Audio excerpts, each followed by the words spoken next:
the dark years leading up to and during the Second World War, one device shaped the very nature of modern cryptography: the Enigma machine.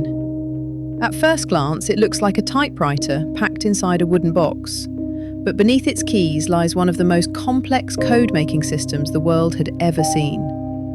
The Enigma wasn't created as a weapon of war. It began as a commercial invention in the early 1920s.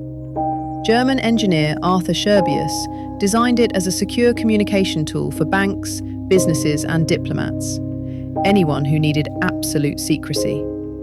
But the German military quickly recognized its potential.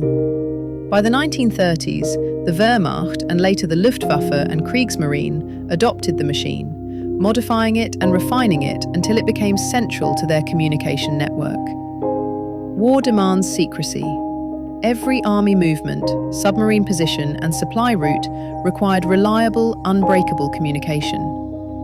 The German command believed that Enigma's millions of possible settings made its codes impossible to crack.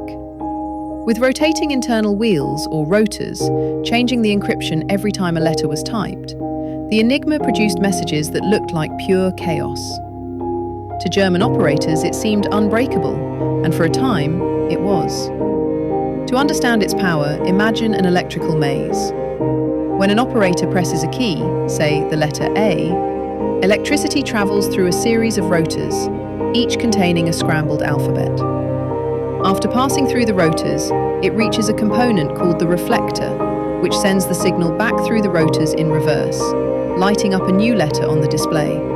A might become G, G might become Q, and every keystroke shifts the rotors again, changing the wiring path. This means the same letter never encrypts to the same symbol twice, one of Enigma's many clever defenses. The machine's strength came from its vast number of possible internal settings: rotor order, ring settings, plugboard connections, and daily keys. With this system, the Germans believed they had built an unbreakable cipher. But behind the scenes, Allied mathematicians and codebreakers were working relentlessly.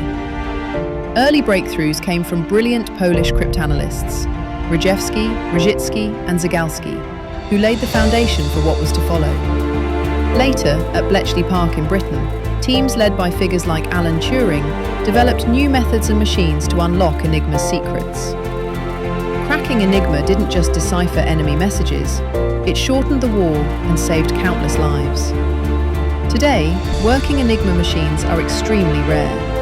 Many were destroyed by retreating German forces, others simply vanished into history.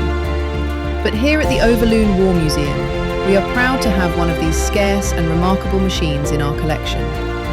It stands not only as a piece of technology, but as a symbol of the struggle between secrecy and discovery, between war and the quest for peace. The Enigma machine represents one of the greatest intellectual battles of the 20th century, a device built for secrecy, whose story became one of revelation. And today, its legacy reminds us how innovation, determination, and human ingenuity can change the course of history.